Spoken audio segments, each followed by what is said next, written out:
और आपको दिए गए जो संदेश हैं, आप जो पब्लिक के बीच में ये संदेश प्रसारित करते हैं राष्ट्रीय लोक अदालत के, क्योंकि राष्ट्रीय लोक अदालत राष्ट्रीय महत्व का विषय है और शीघ्र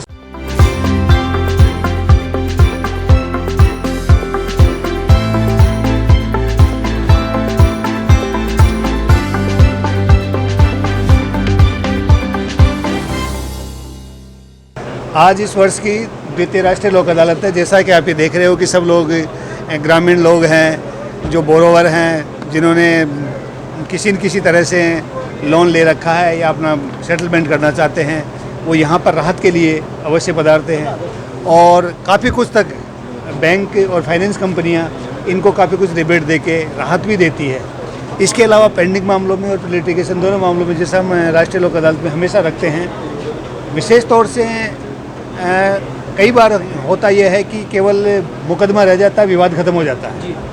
तो उस स्थिति में ऐसे मुकदमे भी रहते हैं जिनमें कोई विवाद शेष नहीं रहता है, लेकिन उनकी फाइल शेष रह जाती है। ऐसी स्थिति में वो लोग अपने मुकदमे को विड्रॉ कर लेते हैं।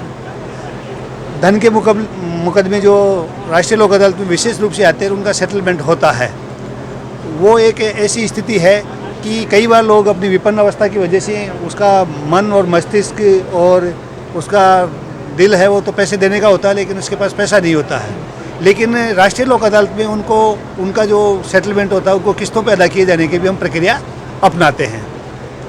जैसा आप हमेशा देखते आए हो कि आप द्वारा आपको दिए गए जो संदेश हैं, आप जो पब्लिक के बीच में ये संदेश प्रसारित करते हैं राष्ट्रीय लोक अदालत के, क्योंकि राष्ट्रीय लोक अदालत राष्ट्रीय महत्व का विषय है और शीघ्र, सस्ता और सुलभ न्याय प्राप्त करने का एक माध्यम है। तो ये जो प्रक्रिया है और पद्धति है वो हमारे भारतवर्ष में बहुत कारगर साबित हो रही है।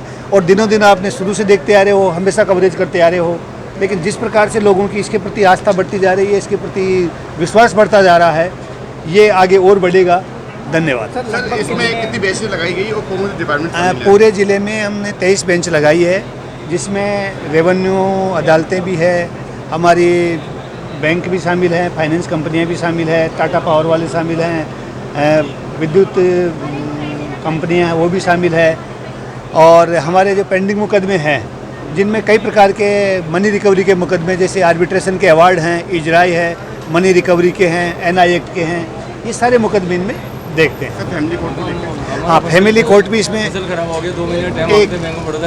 ताकि मैं कह रहा था कि लोक अदालत में लोगों का विश्वास है, इस वजह से लोग अपना किसी भी तरह से समय जाया नहीं करना चाहते, तुरंत लोक अदालत से निपटाना चाहते हैं। ये भाई साहब जो आए हैं, इन्होंने कहा कि हमारा इस तरह का मैटर है, इनको हम बखूबी यहाँ खुले मंच पर आकर किसी प्रकार की औपचारिकता पूरी किए बिना पोर्च में, सड़क पर, बरामदे में कहीं भी सुन लेते हैं और वहाँ पर इसका निस्तारण करवा देते हैं। और लोक अदालत का एसेंस भी यही है, उसका महत्व भी इसी वजह से। फैमिली कोर्ट को लेकर? हाँ, फैमिली कोर्ट में जो वैवाहिक मुकदमे हैं, पारिवारिक मुकदमे हैं और कस्टडी के मुकदमे हैं, इनका निस्तारण किया जाता है।